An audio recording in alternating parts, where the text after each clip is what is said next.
चिंटू से कहता है, बेटा बंटी, अब वक्त आ गया है तुम्हारे राजा बनने का, क्योंकि गोल्डी शेर अब बूढ़ा हो गया है। कल राज्य अभिषेक का दिन है और गोल्डी शेर सभी के सामने तुम्हें राजा घोषित करेंगे और बाद में मौका पाकर हम दोनों उस बूढ़े शेर को निपटा देंगे और मेरा बरसों पुराना सपना पूरा हो जाएगा। हा हा हा हा। अगले दिन राज्य अभिषेक का दिन था। सभी जानवर राज्य अभिषेक के लिए इकट्ठा हुए। राजा गोल्डी शेर चिंटू को राजा का ताज पहनाने वाला ही था कि तभी वहां पर सिम्बा सफेद शेर और शेरू दोनों आ जाते हैं और राज्य अभिषेक को रुकवाते हैं। राजा गोल्डी शेर दोनों को देखकर अचंभित हो जाता है और ब्लैक पैंथर भी अचंभित हो जाता है। अरे सिम्बा, तेरी हिम्मत कैसे हुई यहाँ पर आने की? अब क्या लेने आया है तू? तू तो मेरे बेटे को खा गया, अब किसे खाने आया है? जा, चला जा यहाँ से। तभी शेरू बोला, नहीं नहीं पिताजी, मैं तो जिंदा हूँ। हाँ पिताजी, मैं तुम्हारा बेटा शेरू हूँ। सिम्बा ने ही मेरी हिफाजत की है, नहीं तो मैं मारा जाता। हाँ पिताजी, जब मुझे सिम्बा जंगल घुमाने लेकर जा रहे थे तब हम एक पहाड़ी पर चढ़ गए थे और वहां पर ठंडी ठंडी हवा का मजा ले रहे थे। तभी वहां पर ये ब्लैक पैंथर अपने कुछ साथियों को लेकर आया और इन्होंने हम दोनों पर हमला कर दिया और हमें पहाड़ी से नीचे गिरा दिया और हम नीचे नदी में जा गिरे। मैं तो गिरते ही बेहोश हो गया था, लेकिन मंत्री सिम्बा ने मुझे बचाया और हम तैरते तैरते दूसरे जंगल में जा पहुंचे और हम अपने जंगल का रास्ता भटक गए थे। इसलिए मंत्री सिम्बा ने उसी जंगल में रहकर मेरी परवरिश की और मुझे बड़ा किया और आज हमें अपने जंगल का रास्ता मिल गया था और हम सही समय पर अपने जंगल में आ गए। नहीं तो आप इस पापी बंटी के बेटे को इस जंगल का राजा बना देते। ये सुनकर राजा गोल्डी शेर गुस्से से आग बबूला हो गया और बोला, इतना बड़ा धोखा किया तूने बंटी, और आज अपने सपोले को राजा बनाने चला था। इसकी सजा तो तुम्हें मिलकर रहेगी। चलो, अच्छा हुआ तुम्हें सच्चाई पता चल गई। बेटा चिंटू, मार डालो इन सबको और दिखा दो अपनी ताकत। तब सिम्बा और बंटी की लड़ाई हुई और साथ ही शेरू और चिंटू की लड़ाई हुई। ये लड़ाई चलती रही। फिर आखिर में सिम्बा और शेरू ने बंटी और चिंटू को जान से मार गिराया। यहाँ पर राजा गोल्डी शेर सिम्बा सफेद शेर की वफादारी को देखकर बहुत खुश हुआ और अपने बेटे को इस जंगल का राजा बनाया और अब सभी हंसी खुशी से इस जंगल में रहने लगे। तो कहानी पसंद आए इस वीडियो को लाइक करें और हमारे चैनल को सब्सक्राइब करें। Thank you. एक बार की बात है, एक जंगल में बहुत ही जोरों से आंधी तूफान के साथ बारिश आती है।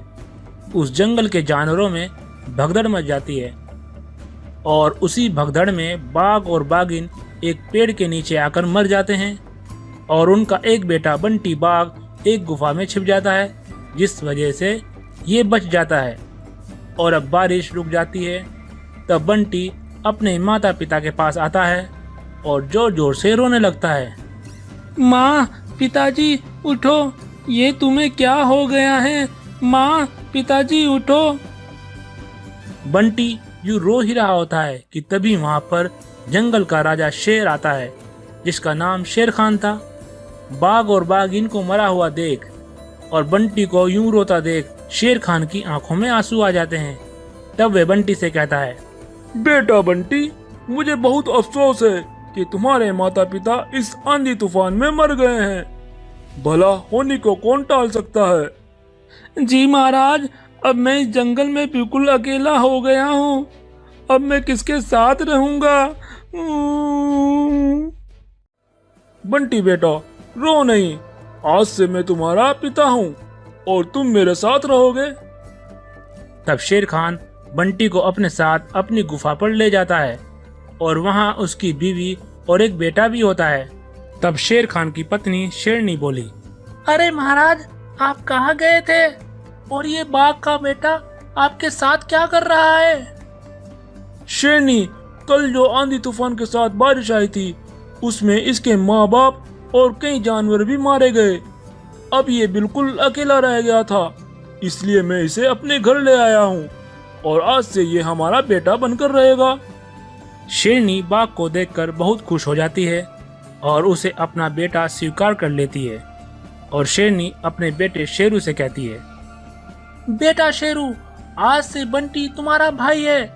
तुम दोनों एक ही साथ रहना और मुसीबत आने पर एक दूसरे की सहायता करना।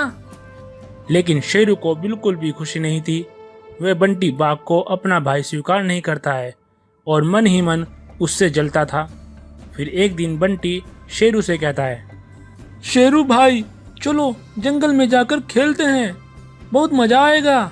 बंटी, मैं तुम्हारा भाई नहीं हूँ, इसलिए मुझे भाई मत कहो। तुम तो अनाथ हो और अनाथ ही बनकर रहो, मेरा भाई बनकर नहीं, समझे?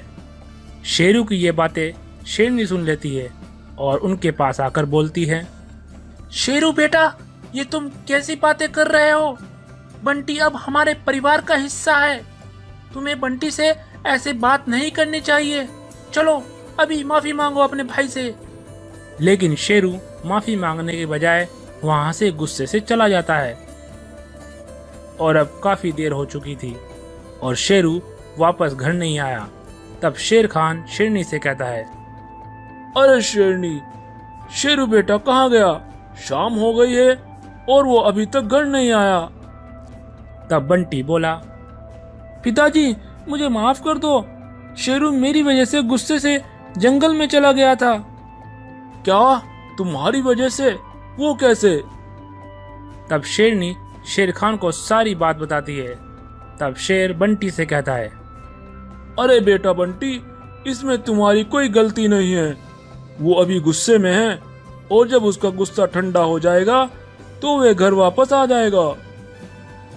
लेकिन बंटी को शेरू भाई की बहुत चिंता हो रही थी। वो अकेला ही जंगल में शेरू को ढूंढने निकल पड़ा। कुछ दूर जाकर देखता है कि शेरू को कुछ लकड़बग्घों ने घेर रखा था और शेरू बहुत डरा हुआ था। ये देखकर बंटी दौड़कर अपनी जान की परवाह किए बिना ही उन लकड़बग्घों पर वार करने लगा। जब शेरू अपने भाई बंटी को उन लकड़बग्घों से लड़ता हुआ देखता है तो उसे बहुत शर्मिंदगी महसूस होती है। अब शेरू भी उन लकड़बग्घों के साथ लड़ाई में उतर आया। ये दोनों लड़ ही रहे होते हैं कि तभी वहां पर शेर खान और शेरनी भी आ जाते हैं और दोनों ने मिलकर उन लकड़बग्घों पर हमला किया और उन्हें वहां से भगा दिया। तब शेरू अपने भाई बंटी से कहता है, बंटी भाई, मुझे माफ कर दो। मैं हमेशा से तुम्हें अपना भाई नहीं मानता था, लेकिन आज मुझे एहसास हुआ कि तुम ही मेरे असली भाई हो। मुझे माफ कर दो। तब बंटी अपने भाई को माफ कर देता है और अब ये सब एक परिवार की तरह हंसी खुशी से रहने लगते हैं। तो दोस्तों, ये थी आज की हमारी कहानी। अगर पसंद आए तो इस वीडियो को लाइक करें और ऐसी ही नई नई कहानियों के लिए हमारे चैनल को सब्सक्राइब करें। Thank you.